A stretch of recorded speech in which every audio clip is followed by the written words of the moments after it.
On est parti au Bénin, on est parti voir des sorciers parce que moi je voulais avoir le succès, j'allais voir des marabouts et je voulais vraiment que mon entreprise réussisse. Et c'est vrai que mon entreprise a commencé à décoller, sauf que lorsque tu vas voir des marabouts, lorsque tu fais des pactes avec le diable peut te donner le succès, mais en retour, il te prend quelque chose.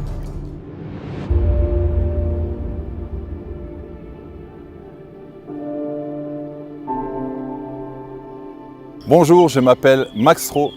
Je suis français originaire du nord de la France et je vis à Luxembourg. Voici mon témoignage. Il faut savoir qu'il y a plusieurs années, je ne croyais en rien. Je croyais que j'étais bête, j'étais stupide, j'étais incapable. Et beaucoup de gens autour de moi me le rappelaient.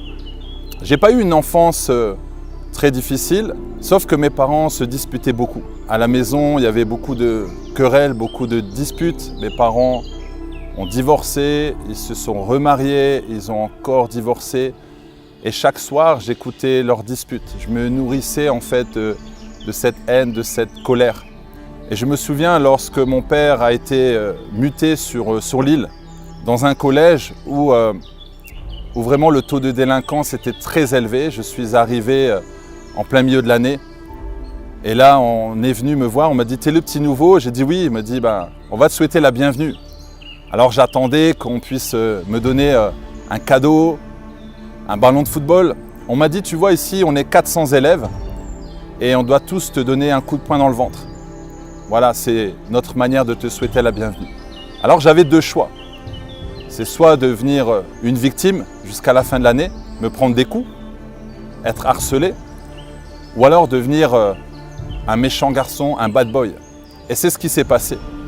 C'est que je suis devenu vraiment un bad boy, un méchant garçon. Toute la haine qui était en moi, due à ce que j'entendais autour de moi, due à toutes ces colères, toute cette haine, j'ai commencé à me venger. Je me vengeais auprès de toutes les personnes que je rencontrais. Un jour, mon père a levé la main et je lui ai dit « Si tu me touches, je te tue ». Donc même mes parents avaient peur de moi. Je suis le dernier, j'ai deux grandes sœurs.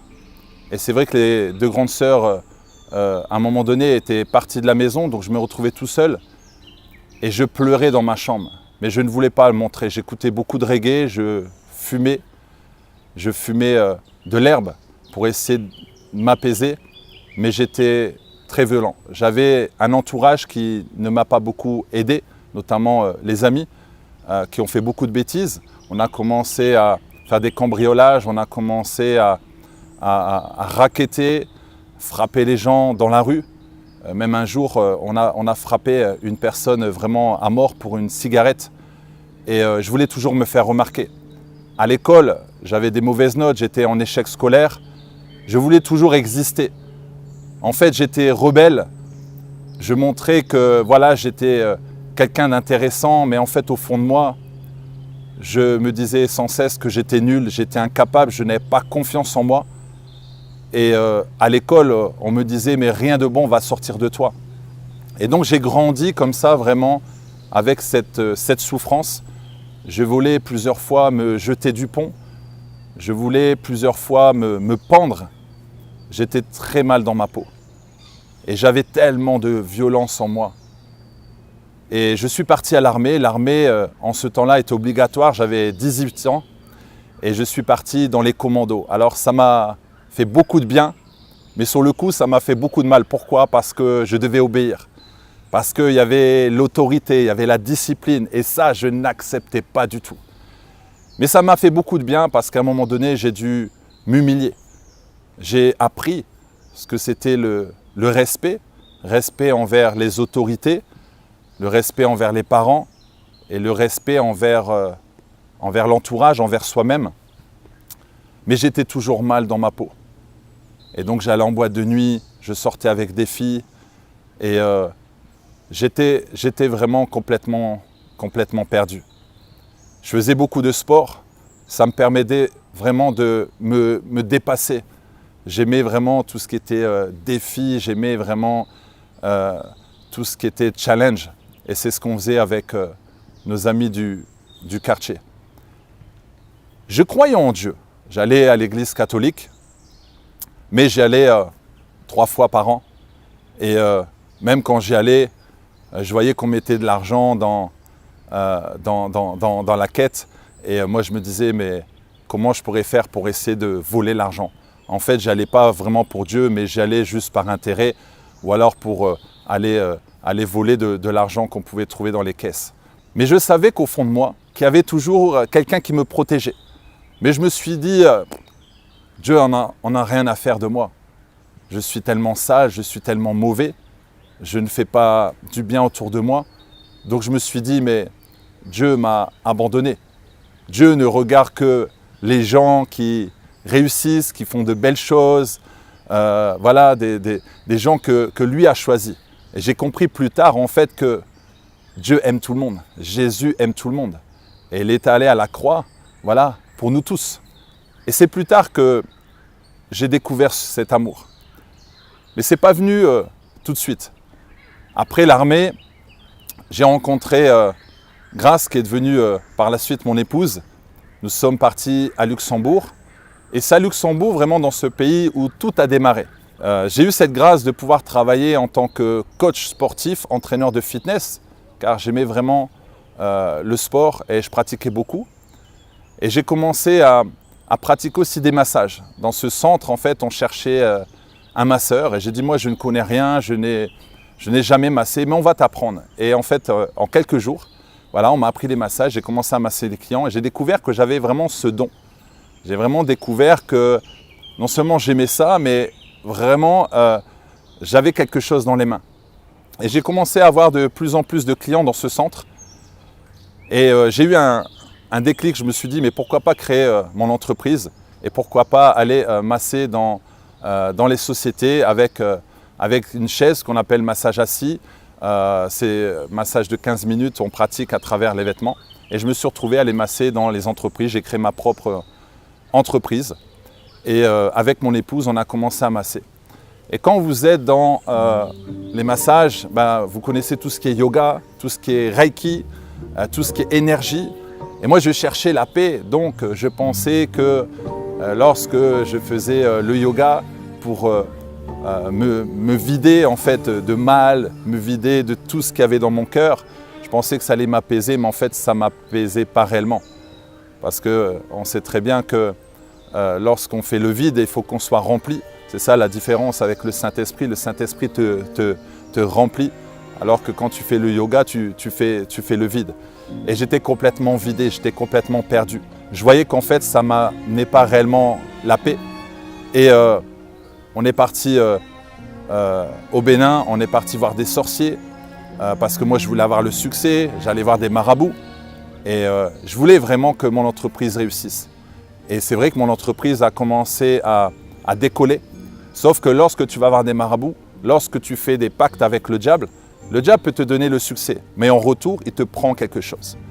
Et il a pris personne de ma famille. Il a pris aussi mes enfants. Ma femme d'ailleurs a témoigné sur cette chaîne. J'ai perdu 2 enfants. Et c'est là que je réalise qu'en fait, on ne doit pas blaguer avec les choses spirituelles et on ne doit pas blaguer avec le diable. Et donc, on était vraiment sous cette emprise. Et en fait, je sais ce que c'est d'être possédé parce qu'il y a des moments où, quand je roulais en voiture, le diable me disait « fonce, fonce, fonce, fonce, fonce, fonce. Les gens ne t'aiment pas. Tu dois te tuer. Regarde ta situation. Les gens ne t'apprécient pas. Les gens te critiquent. Les gens t'humilient. Dieu ne t'aime pas. » Et vraiment, je croyais à ces mensonges. Et heureusement, à chaque fois, il y a une force qui m'arrêtait. Et je sais que c'était le Saint-Esprit qui m'arrêtait. Mais je n'avais pas encore accepté Jésus-Christ. Et vraiment, je souffrais énormément. Parce qu'il y a des moments, je sentais que ce n'était plus moi. Je sentais qu'il y a des moments dans mes pensées, vraiment, je pouvais tuer quelqu'un qui était devant moi, même tuer quelqu'un de ma famille. Et ça a été comme ça pendant des années. Je n'arrivais pas à aimer les gens, je n'arrivais pas à m'aimer. Et avec mon épouse, vraiment, il y avait beaucoup de disputes. Et à un moment donné, comme je voulais masser un artiste, j'aimais beaucoup la culture sénégalaise, je me suis retrouvé à masser cet artiste. C'était à Bercy, à Paris. Et lorsque je suis arrivé, J'ai vu tous les musulmans qui étaient là parce que les artistes sont des musulmans. Il y avait une seule personne au milieu. Une seule personne qui était différente. Son visage était différent, lumineux. Son langage était différent. J'ai dit, mais elle a quelque chose de différent. J'ai compris après que cette personne est une chrétienne, née de nouveau, assoiffée de Dieu. Et on a discuté ensemble. Et là, elle me dit, mais après le concert, vous allez où? On va rentrer, on va dormir dans la voiture. Elle dit, non, vous ne dormez pas dans la voiture, vous venez à la maison. On est allé à la maison, elle nous a présenté son mari. On est revenu régulièrement la voir et elle nous a dit, voilà, nous on est chrétiens et on va à l'église. Est-ce que vous avez envie de venir? Ce que j'ai apprécié chez eux, c'est qu'ils ne nous ont pas forcé à aimer Jésus. Mais en fait, on a apprécié Jésus de par leur attitude, leur manière de parler, leur manière de nous aimer, leur manière d'éduquer les enfants.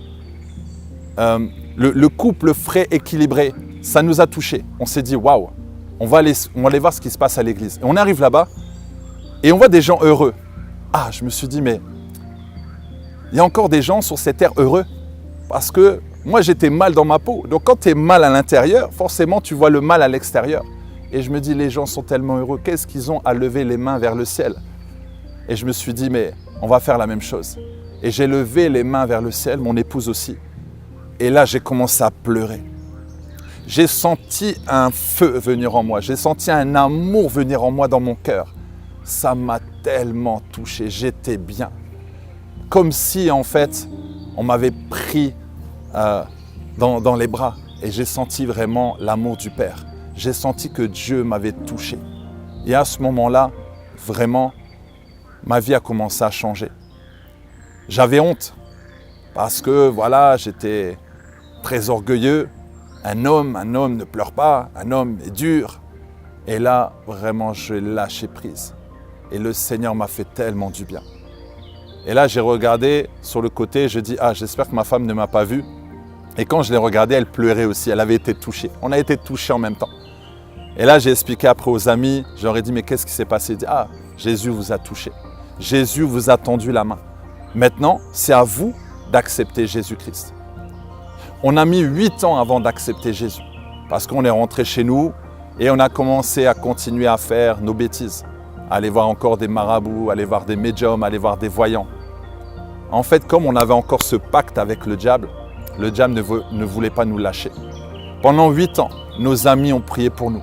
Et un jour, j'ai senti vraiment que le diable avait pris le contrôle de mon corps. C'était non seulement un danger pour ma famille, parce que j'aurais pu tous les tuer, mais aussi un danger pour moi. Et là, j'ai crié au secours. J'ai envoyé un message à plusieurs personnes, dont notre amie sur Paris. Et là, elle a souri, elle a dit, c'est aujourd'hui que vous devez accepter Jésus-Christ. C'est aujourd'hui même. Alors j'ai dit, ok, on arrive sur Paris et on va accepter Jésus-Christ. On a fait la prière du salut. Et ce jour-là, Jésus-Christ est rentré dans notre cœur. Et c'est à ce moment-là où vraiment on a senti que les démons sont partis. On a senti qu'on a été libéré, restauré. La haine qu'il y avait à l'intérieur de moi s'est transformée en paix. Vraiment, cette colère qu'il y avait vraiment en moi s'est transformée en amour. Et j'ai commencé à avoir vraiment d'autres pensées, à avoir une vie complètement différente. Et c'est là vraiment on a prié pour avoir l'église à Luxembourg et l'église s'est créée. On a commencé à servir à l'église. J'étais l'un des premiers d'ailleurs responsables et on venait juste de donner notre vie au Seigneur et on s'est dit mais comment on arrive déjà à servir? Mais on avait déjà cette maturité et on voulait vraiment servir Dieu. J'ai dû arrêter l'entreprise. On avait encore cette entreprise de massage et je me suis dit j'ai donné ma vie au Seigneur, ça y est, il va avoir plus de clients, plus d'argent, l'entreprise va décoller. Sauf que non, on perdait beaucoup d'argent, on perdait beaucoup de clients. Et là, j'ai dit, mais Seigneur, qu'est-ce qui se passe? Et là, le Seigneur me disait, lâche l'entreprise. Ah, j'ai dit, Seigneur, on ne peut pas lâcher l'entreprise. Si on lâche l'entreprise, comment on va faire? On n'a pas de chômage, on est à 2 à travailler dedans, on a une maison à payer, comment on va faire? Et là, le Seigneur dit, lâchez, lâchez. Après 1 an, on n'a pas lâché. Ça faisait 13 ans qu'on avait l'entreprise. Après 2 ans qu'on avait donné notre vie au Seigneur, on ne voulait pas lâcher. Et là, après 3 ans, il y a une voisine qui vient nous voir. Une voisine qui n'est pas née de nouveau. Elle vient nous voir, elle a dit « Aujourd'hui, vous devez lâcher l'entreprise, arrêter vos bêtises. Aujourd'hui, vous devez arrêter. » Et là, je l'ai regardé. Waouh! J'ai dit là, je pense que Dieu nous parle. Et d'ailleurs, cette voisine s'est excusée. Je dis non, ne t'inquiète pas. Je sais qui t'a envoyé pour nous parler. Et là, j'ai dit Seigneur, je te fais confiance. Je vais arrêter l'entreprise. Je mets l'entreprise en faillite. Mais s'il te plaît, tu ne vas pas nous abandonner. Et je me souviens que c'était un jeudi matin à 11 h. J'allais signer l'aveu de faillite. On avait des employés. On avait des personnes qui travaillaient avec nous. On avait un bon chiffre d'affaires. D'ailleurs, avant que je signe l'aveu de faillite, voilà que des entreprises nous contactent en disant « on veut travailler avec vous, on veut travailler avec vous ». Des gros montants. Ah, j'ai dit le diable veut nous séduire. Là, j'ai dit non, non, non, non, non. Comme vous savez, le diable est là pour nous tenter, nous séduire. On a dit non, non, non. Demain à 11 h, Relax Max est terminé parce que l'entreprise s'appelait Relax Max. Et c'est là qu'à 11 h, au moment où j'ai signé l'aveu de faillite, je suis ressorti, j'ai eu une paix, une libération. Dieu m'a fait comprendre qu'il n'était pas dans l'entreprise parce qu'on l'avait consacré au diable. On avait encore une alliance avec le diable à travers cette entreprise. Et là, l'après-midi, j'envoie un CV pour que mon épouse puisse travailler. Cette dame qui reçoit le CV dit « Ok, on va recevoir grâce ». Le jeudi, je donne le CV. Le vendredi, elle a un entretien. Lundi, elle commence déjà un travail de 40 heures. Là, j'ai dit « Seigneur, tu es très bon. Maintenant, de mon côté, qu'est-ce que je fais ? Tu vas témoigner, tu vas faire des conférences. » Dieu m'a utilisé pour aller donner des conférences dans les entreprises, pour aller parler de lui, parler de mon témoignage. Et j'ai commencé à parcourir toute la France, je suis allé vraiment un peu partout pour témoigner de ce que Jésus a fait pour moi. Et je bénis le Seigneur pour la vie qu'il m'a donnée. Je bénis le Seigneur pour toutes ces épreuves. C'est ce qui me permet d'être qui je suis aujourd'hui. C'est ce qui me permet d'être zélé pour Dieu. C'est ce qui me permet de témoigner. Je dis toujours que les épreuves dans nos vies ne sont pas un hasard. Nous devons bénir les épreuves parce qu'on apprend toujours quelque chose avec les épreuves. Et j'aime beaucoup encourager les jeunes. J'aime beaucoup encourager les personnes qui passent par des moments difficiles, qui n'ont pas confiance en eux. Mais le plus important, c'est d'avoir confiance en Jésus. Et je bénis vraiment le Seigneur. Donc voilà mon témoignage. Que Dieu vous bénisse. Amen.